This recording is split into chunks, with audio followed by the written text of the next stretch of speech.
Hello friends, welcome back to our channel Safar UPSC. Friends, Indian government के जो date है, जो कर्ज है, वो 2 लाख करोड़ क्रॉस कर चुका है। ये वर्ड्स मेरे नहीं है, ये वर्ड्स है आईएमएफ के, इंटरनेशनल मॉनेटरी फंड ने रिसेंटली 2 दिन पहले इंडियन गवर्नमेंट को गाइडलाइन दी है कि उनका जो कर्ज है वो जीडीपी के 100% क्रॉस करने वाला है। और यही बात जो है, जो इंडियन लोकल न्यूज़ चैनल और न्यूज़पेपर है, आज तक और दैनिक भास्कर, उन्होंने अपनी वेबसाइट में भी शो किया है। पर दैनिक भास्कर ने अपनी वेबसाइट पे शो क्यों किया? फिर से छापे पड़वाने हैं क्या? बट बात ये कि इस बात को लेके अपोजिशन ने कुछ भी बयान नहीं दिया। बट अपोजिशन है कहाँ इंडिया में? क्योंकि 141 MP जो है लोकसभा प्लस राज्यसभा के, निलंबित कर दिया गया। But before 5 to 6 month opposition ने ये ब्लेम किया था कि इंडियन गवर्नमेंट, मतलब लास्ट 9 ईयर्स, 9 सालों में इंडियन गवर्नमेंट पे 1 लाख करोड़ का कर्जा बढ़ा हुआ है। ठीक है, मतलब कि हर एक इंडियन पे 1 लाख रुपए का कर्ज है। ये वर्ड्स मेरे नहीं है, ये वर्ड्स हैं कांग्रेस स्पोक पर्सन सुप्रिया श्रीनेत के। नरेंद्र मोदी जी ने पिछले 9 साल में हिंदुस्तान का कर्जा तिगुना कर दिया। 100 लाख करोड़ रुपए से ज्यादा का कर्जा उन्होंने मात्र 9 साल में ले लिया। और उनके अकॉर्डिंग 1947 से लेके 2014 तक इस सारी गवर्नमेंट्स ने टोटल मिलाकर 55 लाख करोड़ का कर्ज लिया। बट 2014 से लेके अभी तक 2013 एंडिंग तक, सॉरी 6 मंथ पहले तक उन्होंने बोला था कि तब तक गवर्नमेंट 100 लाख रुपए का कर्ज ले चुकी है।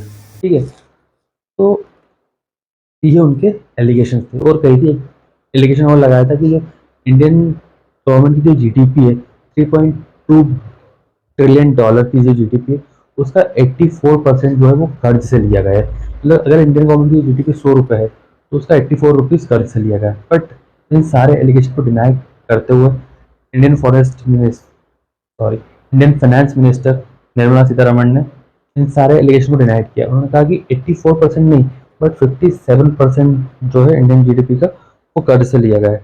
बट 84% और 57%, बोथ आर ह्यूज अमाउंट। इन सारी चीज़ों का आम इंसान पे क्या इफेक्ट पड़ेगा? दोनों ही पार्टीज की जो क्लेम है वो अलग अलग है, गवर्नमेंट और अपोजिशन। तो बीजेपी कांग्रेस नहीं चलता है, ठीक है, ये यूपीएससी, यहाँ पे गवर्नमेंट चलता है और अपोजिशन चलता है। ठीक है, तो गवर्नमेंट और अपोजिशन के क्लेम में दोनों के अलग अलग है, और दोनों के क्लेम्स के नंबर में बहुत बड़ा डिफरेंस आ रहा है।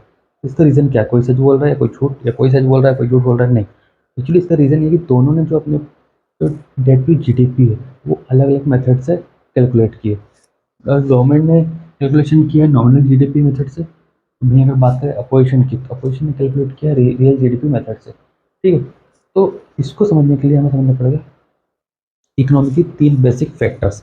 ठीक है, जो होते हैं रियल जीडीपी, नॉमिनल जीडीपी और डेट टू जीडीपी। हालांकि यहाँ हम लोग बहुत सिंपली मेथड समझेंगे, तो हमें बात कुछ और करनी है, हमें इनकी गहराइयों में नहीं जाना है। ठीक है, तो जीडीपी क्या है तो सबको पता होगा, ऑब्वियसली यार, you all are UPSC aspirant. ठीक है, तो ये सिंपली वर्ड में बात करें, जीडीपी मतलब हमारे देश के पास कितना पैसा है। ठीक है, तो टोटल प्रोडक्ट ऑफ सर्विस की जो कंबाइंड वैल्यू होती है वो जीडीपी होती है। मतलब देश के पास कितना पैसा है, पैसा सबको समझ में आता है कितना होता है। ठीक है, अगर बात करें डेट टू जीडीपी की, डेट टू जीडीपी मतलब कि अगर हमारे देश के पास 100 रुपये है, ठीक है, उन 100 रुपीज़ में तुम्हारे पास देश के ऊपर कितना कर्जा है। ठीक है, इस 100 रुपीज़ जीडीपी में देश के ऊपर कितने परसेंट कर्जा है, वो शो करता है डेट टू जीडीपी को। ठीक है, अब हम बात करेंगे रियल जीडीपी, नॉमिनल जीडीपी के बारे में। बात करते हैं रियल जीडीपी की। रियल जीडीपी मतलब करंट जीडीपी, इसका मतलब बेस प्राइस प्लस इन्फ्लेशन। अब बेस प्राइस क्या है? मतलब हमारे किसी भी प्रोडक्ट की टोटल प्रोडक्ट ऑफ सर्विस जो होती है, ठीक है, उसको 4 से 5 साल पहले की किसी साल को बेस प्राइस मान के प्राइस को बेस प्राइस मान के कंसिडर करते हैं, प्लस उसमें इन्फ्लेशन ऐड करते हैं। ठीक है, थोड़ा टफ लग रहा है, बट इसको एक एग्जाम्पल के थ्रू समझते हैं तो ये ईजी होगा। अगर हम लिखते हैं, किसी सेक्टर को लेते हैं, ठीक है, तो किसी सेक्टर ने 100 to 1000 प्रोडक्शन किया। अगर चलो ऑटोमोबाइल सेक्टर ले लो, ऑटोमोबाइल सेक्टर ने 1000 कार प्रोड्यूस की एक साल में। ठीक है, अब इसको अगर माने 2012 का, हमने इसको 2012 को इसका बेस ईयर ले लिया, तो इसका बेस प्राइस ले लिया, 2012 का जो बेस प्राइस था, ठीक है, सपोज सब 10 लाख रुपीज़। ठीक है, तो उस 10 लाख में हम इस जो प्रोडक्शन है इसको मल्टीप्लाई कर देंगे। ठीक है, तो इसका जो प्राइस निकल के आएगा वो उसका बेस प्राइस होगा, ठीक है। तो 1000 प्रोडक्शन था प्लस 10 लाख इसका वो हो गया, ठीक है। तो ये हो गया इजिकल टू 1 करोड़ के इक्वल हो गया, ठीक है। 1 करोड़ की सम, ठीक है। 1 करोड़ आ गया। अब हमें इसमें इन्फ्लेशन ऐड करना है, तो हम ऐड कर रहे हैं 7% इन्फ्लेशन हमने इसमें ऐड कर दिया, ठीक है। तो ये निकल के आ गया इसका, ठीक है। तो इसका जो अमाउंट निकल के आएगा वो होगा मतलब 1 करोड़ 7 लाख जो होगा वो हमारा रियल जीडीपी होगा। तो एक्सपर्ट इसे हेल्दी इंडिकेटर इसलिए बोलते हैं क्योंकि अगर बेस प्राइस में, ठीक है, अगर आपका जो करंट प्रॉफिट पास्ट के प्रॉफिट से ज़्यादा निकल कर आ रहा है, इसका मतलब आपकी जो इकोनॉमी है वो ग्रोथ कर रही है, ठीक है। तो आप उसमें इन्फ्लेशन भी ऐड करने के बाद भी आप प्रॉफिट में हो, ठीक है, मतलब ग्रोइंग कंडीशन में हो, इसका मतलब आपकी जो इकोनॉमी है वो ग्रोथ कर रही है। तो after that what is nominal GDP? Nominal GDP, nominal GDP का सिंपल सा फंडा है कि नॉमिनल नॉमिनल जीडीपी में करंट प्राइस को ही कंसिडर किया था, मतलब कि इसका अगर ये 2012 हमने रियल जीडीपी में कंसिडर किया 2012 का प्राइस, ठीक है, इसको बेस्ट प्राइस माना। बट अभी जो प्राइस होगा हम उससे ही कंसिडर करेंगे, ठीक है। इन्फ्लेशन को ऐड नहीं करेंगे, ठीक है। इन्फ्लेशन को इग्नोर किया जाता है नॉमिनल जीडीपी में, सिर्फ करंट प्राइस को ही कंसिडर किया जाता है। तो इसके अकॉर्डिंग जो ग्रोथ होती है, ठीक है, इसका देखो देखो नॉमिनल जीडीपी मतलब इसके अकॉर्डिंग जो करंट प्राइस होते हैं उससे ही, ऑब्वियसली पिछले साल से रेट ज़्यादा ही होंगे ना। अब रेट ज़्यादा मतलब कि इसके अकॉर्डिंग बात करेंगे, पिछले साल जो रेट बढ़े हैं, ठीक है, करंट प्राइस जैसे लास्ट ईयर जो करंट प्राइस था उसके अकॉर्डिंग अभी का जो करंट प्राइस है इस ईयर का वो ज़्यादा होगा, ठीक है। तो इसका मतलब इकोनॉमिक ग्रोथ की गई है, ठीक है, इसमें इन्फ्लेशन का कोई रोल नहीं होता है, ठीक है। तो वही अपोजिशन ने इस मेथड के थ्रू अपना जो क्लेम किया था कैलकुलेशन के बाद किया, और गवर्नमेंट ने इस मेथड को कंसिडर करके बोला कि नहीं भाई जीडीपी में ग्रोथ हुई है, इतना डेप्थ नहीं है हमारे ऊपर, ठीक है। तो अब बात करते हैं जो दोनों पार्टीज का जो क्लेम था हम वो उसको इन फॉर्मूला में पुट करके देखते हैं कि क्या रियलिटी है, ठीक है। हाँ, तो बात करते हैं दोनों ही पार्टीज के जो क्लेम है उनके कैलकुलेशन की, ठीक है। तो गवर्नमेंट ने यहाँ पे जो डेट टू जीडीपी रेशियो को कैलकुलेट किया नॉमिनल जीडीपी से, ठीक है। यहाँ पे 150 लाख करोड़ का जो डेट है 272 करोड़ की नॉमिनल जीडीपी वैल्यू है। तो इसके अकॉर्डिंग अप्रोक्सीमेटली आता है 57 पॉइंट समथिंग परसेंटेज, ठीक है। कैलकुलेशन में जो ना पॉइंट कैलकुलेशन करोगे 0 पॉइंट में आंसर आएगा, बट परसेंटेज निकालो 57% की वो आएगा, ठीक है, डेट। और अगर ये बात करें अपोजिशन की, तो अपोजिशन ने इसको निकाला रियल जीडीपी से, ठीक है। तो 155 लाख करोड़ का डेट था, 160 लाख करोड़ की रियल जीडीपी वैल्यू थी, ठीक है। तो ये अप्रोक्सीमेटली आता है 90% के, ठीक है। तो अब सवाल आता है हम जैसे आम इंसानों के लिए, आम जनता के लिए, कि हम दोनों में से किस पर भरोसा करें। अगर मोस्ट ऑफ द कंट्रीज जो है अपनी जीडीपी कैलकुलेट करने के लिए रियल जीडीपी इस मेथड का यूज़ करती है, ठीक है, क्योंकि ये जीडीपी की रियल पिक्चर बताता है। बट इसका मतलब कि गवर्नमेंट हमें उल्लू बना रही है, बेवकूफ़ बना रही है? बिल्कुल नहीं, ठीक है। क्योंकि ये जो रियल जीडीपी और ये जो नॉमिनल जीडीपी की रिपोर्ट्स है ये गवर्नमेंट इस पब्लिश करती है अपने एनुअल रिपोर्ट्स में, ठीक है। तो ये जो आंकड़े जो डाटा दिखाया गया है जो जिस पर अपोजिशन ब्लेम कर रहा है ये भी गवर्नमेंट ने पब्लिश किया है अपनी एनुअल रिपोर्ट में, ठीक है। तो बात ये आती है कि जो बढ़ता हुआ डेट है, ठीक है, क्या ये हमारी इकोनॉमिकली डेट्रीमेंटल है या हमारी इकोनॉमी के लिए एक रेड फ्लैग है? क्या ये हम फ्यूचर में हमारी इकोनॉमी को तबाह कर देगा? और ऑब्वियसली अगर इकोनॉमी तबाह होगी तो देश तबाह हो जाएगा, ठीक है। बट नहीं, कोई भी गवर्नमेंट अगर डेट लेती है, कोई भी गवर्नमेंट अगर कर्ज लेती है तो वो लेकर अपने पॉकेट में नहीं रख लेती है, ठीक है। वो उस कर्ज का यूज़ करती है डेवलपमेंटल प्रोजेक्ट्स में, ठीक है। और उस डेवलपमेंटल प्रोजेक्ट से आता है एम्प्लॉयमेंट, और उसके बाद होती है इकोनॉमी बूस्ट, क्योंकि अगर आप पैसा अपने पास रख लोगे, ठीक है, उसे रन नहीं करोगे तो वो इकोनॉमी आपकी नहीं बढ़ेगी, ठीक है। अगर आप वो रन पैसा रन हो तो ही आपकी इकोनॉमी ग्रोथ करेगी, ठीक है। तो इंडिया का जो 57% डेट ऑफ द इकोनॉमी है, ठीक है, ये हालांकि लग रहा है एक बड़ा अमाउंट है, बट इसका ये नहीं है कि इससे इंडियन इकोनॉमी तबाह हो जाएगी, ठीक है। बट अगर इनको कंपेरिजन करें हम अदर कंट्रीज से, तो ये यूएस का की जीडीपी पर जो उसका डेट है वो 112%, 112% कर्ज है यूएस गवर्नमेंट पे उसकी जीडीपी का, ठीक है। वही बात करें हम जापान की, तो जापान गवर्नमेंट तो और आगे है भाई, 212 करोड़, 212%, ठीक है। तो 212% डेट है जापान गवर्नमेंट पे उसकी जीडीपी का। उसके बाद भी तो इन्होंने हमें बहुत सारा उधार दिया है ना, इतना कर्ज होने के बाद भी। तो ये जो परसेंटेज है ये नहीं कि ये अपने पास रखा, ठीक है, इसका यूज होता है डेवलपमेंटल प्रोजेक्ट्स में, ठीक है, और उससे एम्प्लॉयमेंट आता है, उससे इकोनॉमी बूस्ट करती है, ठीक है।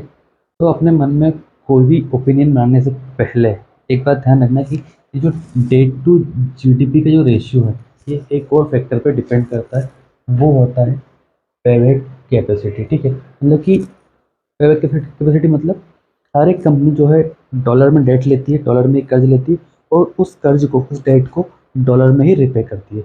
तो इसके बाद इसको समझने के लिए हम लोग समझते हैं कि फॉर ये पेवेट कैपेसिटी डिपेंड होता है फॉरेक्स एक्सचेंज रिजर्व पे, जो कि डॉलर डोमिनेटेड होता है।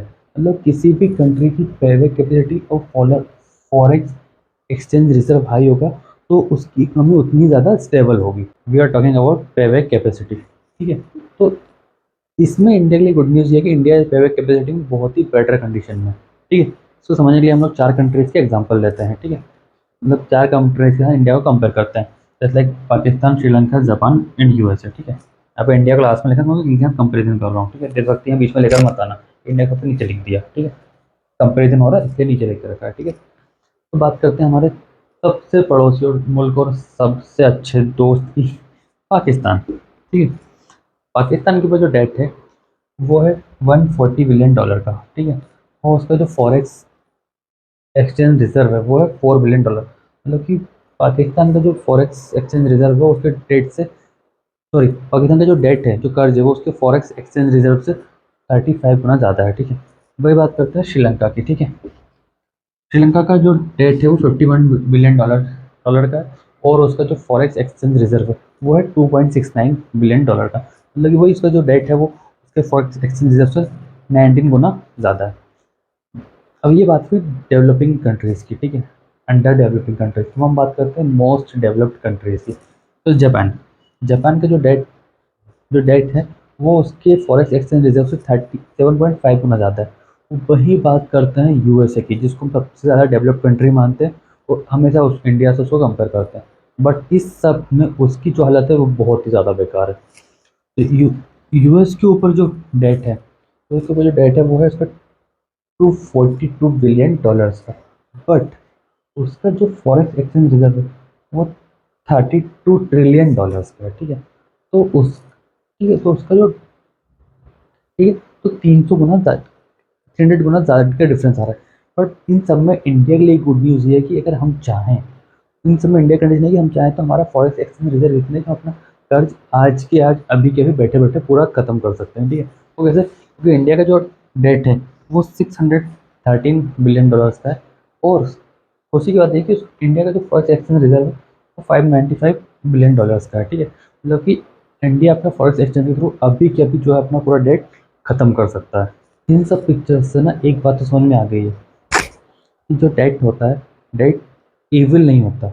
अगर इसका यूज़ डेवलपमेंटल काम में किया जाए तो that debt become an assets, ठीक है। और ये तो पूरे जो फाउंडेशन है ये कैपिटलिज्म का ही फाउंडेशन है, ठीक है। तो कैपिटलिज्म में ये चीज़ कॉमन होती है, ठीक है। तो उन बिजनेसमैन लोग जो होते हैं वो कर्ज लेकर ही अपने एम्पायर खड़े करते हैं, ठीक है। वो इसी कारण कुछ मतलब कंट्रीज़ भी ऐसा करती है, ठीक है। और कंट्रीज़ भी ऐसा करती है। और we have country like America, ठीक है, जो एक्सट्रीमली डेवलप्ड है, बट उसका जो डेट है, उसका जो कर्ज है वो भी उतना ही ज़्यादा है। इससे एक बात समझ में आती है कि डेट मतलब डेवलपमेंटल काम में अगर यूज़ किया जाए तो एक अच्छी चीज़ है, बट उसे कंट्रोल मेजर में लेना चाहिए, ठीक है। जैसे कि इंडिया में अगर बात करें, इंडिया का जो फॉरेक्स एक्सचेंज रिजर्व है वो ज़्यादा है। तो हमारा जो डेट है उससे कंपेयर में ठीक है कि हम लोग एक दिन में उसे ख़त्म कर सकते हैं कर्ज को, लेकिन इंडिया के पास अभी भी एक प्रॉब्लम है। इंडिया के पास एक प्रॉब्लम क्या है? गवर्नमेंट एक्सपेंडिचर, ठीक है। इंडिया की टोटल गवर्नमेंट एक्सपेंडिचर है वो है 548.47 बिलियन USD डॉलर, ठीक है। तो अब इंडिया का जो एक्सपेंडिचर है इसको हमने दो पार्ट में डिवाइड किया है, ठीक है। एक तो डिवाइड किया हमने प्रोडक्टिव एक्सपेंडिचर में, और दूसरा डिवाइड किया है नॉन प्रोडक्टिव एक्सपेंडिचर में, ठीक है। तो प्रोडक्टिव एक्सपेंडिचर में आता है इंफ्रास्ट्रक्चर डेवलपमेंट, जहाँ पैसा लगाने के बाद मतलब कि पैसा रिटर्न होता है कि मतलब चलो ठीक है, एम्प्लॉयमेंट मिलता है, ठीक है, जीडीपी ग्रोथ होती है, पैसा रिटर्न आता है। बट नॉन प्रोडक्टिव एक्सपेंडिचर्स जो होते हैं, जैसे वेलफेयर स्कीम, सब्सिडीज, ठीक है, यहाँ से पैसा गवर्नमेंट लगाती है, बट यहाँ से पैसा वापस नहीं आता है, ठीक है। जैसे अगर एग्जांपल के थ्रू बात करते हैं कि अगर आपने कोई गवर्नमेंट एक कोई रेलवे टिकट लिया है, ठीक है, तो आपने वो टिकट लिया 45 रुपीज़ में, ठीक है, बट उस टिकट का जो एक्चुअल कॉस्ट होता है वो होता है 1000 रुपीज़, ठीक है। उसका 55% गवर्नमेंट कंसेशन, जो 55% कंसेशन आपको मिलता है वो गवर्नमेंट सब्सिडी के थ्रू मिलता है, ठीक है। तो अगर आप अभी आप 50 रुपीज़ में अगर कोई ट्रेन में ट्रेवल कर रहे हो, ठीक है, उसका एक्चुअल प्राइस 1000 रुपीज़ है, फिर आप बोलोगे ना भीड़ में धक्के खाने से क्या मतलब है, ठीक है। बट जितना गवर्नमेंट आपको कंसेशन देता है, ठीक है, आप भी ट्रेवल कर सको, ठीक है, और रेलवे की जो इकोनॉमी वो भी चलती रहे। इस गवर्नमेंट का जो एक्सपेंडिचर है, गवर्नमेंट अपने एक्सपेंडिचर में जो 50% प्रोडक्टिव एक्सपेंडिचर में खर्च करती है, और बचाओ जो 50% है वो एक्सपेंड करती है गवर्नमेंट अपने नॉन प्रोडक्टिव एक्सपेंडिचर में। अब आप ये सोचोगे कि यार इतनी ज़्यादा सब्सिडीज, इतनी ज़्यादा ये सब देने की क्या ज़रूरत है, ठीक है। बट रिसेंटली जो गवर्नमेंट का जो डेट बढ़ा है, सबसे ज़्यादा गवर्नमेंट का जो नॉन प्रोडक्टिव एक्सपेंडिचर लगा है वो लगा है कोविड-19 पीरियड में, ठीक है। रिसेंटली जो नॉन प्रोडक्टिव एक्सपेंडिचर बढ़ा है, इसमें कोविड-19 पेंडेमिक का बहुत बड़ा मेजर रोल रहा है। डिक्लाइनिंग इकोनॉमी में लोगों को हेल्प करने के लिए आत्मनिर्भर भारत नाम से 20 लाख करोड़ का रिलीफ पैकेज लॉन्च किया गया, और ये उस वक्त दिया गया जब कारोबार ऑफिस सब बंद थे और देश का टैक्स कलेक्शन 12% से गिर गया था। तो जब टैक्स नहीं आया है तो रिलीफ पैकेज के लिए गवर्नमेंट को डेट लेना पड़ गया, और यही कारण है कि कोविड से पहले जो गवर्नमेंट का जो डेट था वो 125.5 बिलियन डॉलर था, और कोविड के बाद 2 सालों में बढ़ ये 50 बिलियन डॉलर से भी ज़्यादा बढ़ गया। और इसका रिफ्लेक्शन आप इंडिया के हेल्थ सेक्टर पर देख सकते हो कि कोविड के पहले जो इंडिया का हेल्थ एक्सपेंडिचर था वो 2.73 लाख करोड़ था, और कोविड के 2 सालों में ये 73% बढ़ के 4.72 लाख करोड़ हो गया। इतना ज़्यादा कर्ज, तो अब बात आती है कि इस कर्ज को चुकाएगा कौन, तो डिस्कस करते हैं चलो। तो जो कोई भी कंट्री, कोई भी गवर्नमेंट अगर जो डेट लेती है वो डेट दो प्रकार का होता है। एक तो होता है आपका इंटरनल डेट, और दूसरा होता है आपका एक्सटर्नल डेट, ठीक है। तो इंटरनल डेट वो होता है कि इसमें government domestic lenders just like आपका एच डी एफ सी हो गया, मुथूट फाइनेंस हो गया, आई आई एफ एल हो गया, डोमेस्टिक लेंडर से मनी बोरो करती है, ठीक है। उसको इंटरनल डेट बोलते हैं, जिसमें आरबीआई जो आपका है, आरबीआई गवर्नमेंट बॉन्ड्स और ट्रेजरी बिल्स इशू करता है, और इन गवर्नमेंट बॉन्ड्स और ट्रेजरी बिल्स पर गवर्नमेंट फिक्स इंटरेस्ट रेट का वादा करती है। जस्ट लाइक अगर आपने 5 साल के लिए, 5 ईयर्स के लिए 100 रुपीज़ इन्वेस्ट किया, ठीक है, तो इस पर आपको जो पर ईयर जो इंटरेस्ट रेट मिलेगा वो 7% के अकॉर्डिंग, ठीक है। तो ये जो 7% यहाँ देखने के लिए बहुत छोटा लग रहा है, क्योंकि जो डिपॉजिट अमाउंट है ये बहुत कम है। अगर ये अमाउंट आप बढ़ा दोगे, ठीक है, जो बढ़ा दिया इतने अमाउंट में, तो इसका जो 7% होगा बहुत ज़्यादा होगा, ठीक है। और इसीलिए जो और इन जो गवर्नमेंट बॉन्ड और ट्रेजरी बिल्स को परचेस करते बाय करते हैं इंडियन सिटीजन्स, बैंक्स या प्राइवेट लेंडर्स, ठीक है। तो इसीलिए इसमें इतना ज़्यादा इन्वेस्टमेंट होता है, क्योंकि ये जो गवर्नमेंट बॉन्ड्स होते हैं ये किसी भी कंट्री में बिल्कुल सेफ इन्वेस्टमेंट होता है, ठीक है, रिस्क फ्री इन्वेस्टमेंट होता है, बिल्कुल सेफ होता है। और अब बात करते हैं एक्सटर्नल बॉन्ड्स की, ठीक है। तो एक्सटर्नल बॉन्ड्स होता है कि इसमें गवर्नमेंट देश चलाने के लिए, ठीक है, external bodies just like foreign countries आपका आईएमएफ, वर्ल्ड बैंक से लोन लेती है, ठीक है। और ये एक्सटर्नल डेब्ट आपका दो प्रकार का होता है, एक तो होता है आपका पब्लिक प्लस गवर्नमेंट डेट और प्राइवेट डेट, ठीक है। तो अब बात आती है कि तो आपका अभी करेंटली अगर बात करें फाइनेंशियल ईयर 2022-2023 की, तो इसमें जो गवर्नमेंट का डेट है वो है 148 बिलियन डॉलर यूएसडी, और प्राइवेट डेट है 490 बिलियन यूएसडी। बट अब बात आती है कि इतना जो डेट है, ठीक है, इसको चुकाएगा कौन, ठीक है। तो पहले इसको सिंप्लीफाई करते हैं कि ये जो डेट है, ठीक है, ये गवर्नमेंट बोरो करती है देश चलाने के लिए, बट जो प्राइवेट डेट होता है ये उधार लेता है प्राइवेट प्लेयर्स जैसे लाइक टाटा, अंबानी, अडानी, तो बड़े बिजनेसमैन इसको बोरो करते हैं फॉरेन कंट्रीज से या वर्ल्ड बैंक से या आईएमएफ से, अपने बिजनेस को रन करने के लिए, बिजनेस को बढ़ाने के लिए, ठीक है। तो जो गवर्नमेंट बोरो कर रही है इस डेट को गवर्नमेंट चुकाती है पब्लिक टैक्स से, बट ये जो प्राइवेट डेट है इसे जो प्राइवेट प्लेयर्स जो बोरो कर रहे हैं उन्हें ही चुकाना पड़ता है, ठीक है। थोड़ा रिलीफ मिला कि भाई चलो इतना नहीं है, हमें इतना ही पे करना है। बट दिक्कत ये ना कि स्टार्टिंग में हम लोगों ने जो बात की थी, ठीक है, ये उसी का अमाउंट है जो करेंटली बढ़ के हो चुका है इतना, ठीक है। स्टार्टिंग हमने यहाँ से की थी। बट अब एक बात आती है कि लेकिन इस डेट से ज़्यादा टेंशन वाली बात होती है इसके इंटरेस्ट की, ठीक है। ऑब्वियसली अगर इंडिया में अगर हम कोई लोन ले रहे हैं तो हमें उस पर टैक्स इंटरेस्ट रेट देना पड़ता है। भाई अदर कंट्री से अगर हमें पैसा दे रही है तो कुछ तो फ़ायदा होगा ना, तो उन्हें भी इंटरेस्ट चाहिए, ठीक है। तो प्राइवेट, जैसे अगर हम पर्सनली कोई लोन ले रहे हैं तो हमारा जो लोन पे जो इंटरेस्ट डिपेंड करता है, बैंक उसको देखती है हमारे सिविल स्कोर पे, ठीक है। जितना हमारा सिविल स्कोर अच्छा होगा उतना हमें कम इंटरेस्ट पे करना पड़ता है। उसी प्रकार कंट्रीज़ के लिए भी क्रेडिट स्कोर होता है, ठीक है। और वो क्रेडिट स्कोर डिपेंड करता है पॉलिटिकल स्टेबिलिटी पे, ओवरऑल इकोनॉमिक हेल्थ, जैसे like growth, balance sheet, performance पे, ठीक है। और यही रीज़न है कि आपका स्विट्ज़रलैंड, जापान जैसी ट्रिपल ए ग्रेड कंट्रीज़ को इंटरेस्ट रेट देना पड़ता है। जैसे स्विट्जरलैंड को इंटरेस्ट देना पड़ता है 1.5 का, वहीं जापान जैसी डेवलप्ड कंट्री को इंटरेस्ट देना पड़ता है 0.1% का, ठीक है। और ये ट्रिपल ए कैटेगरी कंट्रीज है और इन्हें लोन इजीली मिल जाता है। बट अगर वही बात करें हम इंडिया की, जो आता है ट्रिपल बी कैटेगरी में, ठीक है, ट्रिपल बी कैटेगरी में इंडिया आता है और इसके लिए हमें इंटरेस्ट पे करना पड़ता है 6.5%। तो गवर्नमेंट डोमेस्टिक लेंडर से पैसे ले या एक्सटर्नल लेंडर से, उसके लिए गवर्नमेंट को हेवी इंटरेस्ट पे करना पड़ता है। लास्ट फाइनेंशियल ईयर्स में गवर्नमेंट ने अपने एक्सपेंडिचर का 20% मतलब कि 7.31 लाख करोड़ रुपीज सिर्फ इंटरेस्ट में पे किया, ठीक है। तो हमने ये जाना कि डेट डेट जो किसी कंट्री के को ड्राइव करने के लिए यूजफुल हो सकता है, बट उससे आने उसका इंटरेस्ट उतना ही बड़ा बर्डन होता है किसी कंट्री के लिए। तो ना व्हाट इज द सोल्यूशन, तो लेट्स टॉक अबाउट कंक्लूजन। तो हमने बात की थी गवर्नमेंट बॉन्ड्स के बारे में, ठीक है। तो हमने डिस्कस किया था कि इस पर जो मिलने वाला जो इंटरेस्ट रेट है वो होता है 7%, ठीक है। और प्राइवेट स्टॉक में अगर आप इन्वेस्टमेंट करते हो तो वो इससे 2 से 3% ज़्यादा देता है, ठीक है। बट ये होता है हाई रिस्की। और गवर्नमेंट बॉन्ड जो होता है एक सेफ इन्वेस्टमेंट होता है। उसके बाद भी लोग गवर्नमेंट बॉन्ड्स में इन्वेस्टमेंट क्यों क्यों नहीं करते हैं?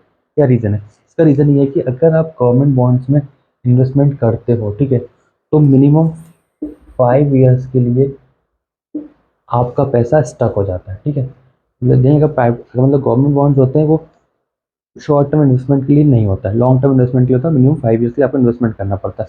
प्राइवेट स्टॉक्स में आप शॉर्ट टर्म के लिए इन्वेस्टमेंट कर सकते हो, ठीक है। बट ये हाई रिस्की होता है और गवर्नमेंट बॉन्ड्स होता है बिल्कुल सेफ इन्वेस्टमेंट होता है, रिस्क फ्री इन्वेस्टमेंट होता है। तो अगर अगर हम गवर्नमेंट बॉन्ड्स में इन्वेस्टमेंट करेंगे तो हाँ, तो लोग अगर गवर्नमेंट बॉन्ड्स में इन्वेस्ट नहीं करते, प्राइवेट स्टॉक में इन्वेस्टमेंट करते हैं, जिसके कारण गवर्नमेंट को बाहर से एक्सटर्नल लेंडर से डेट लेना पड़ता है।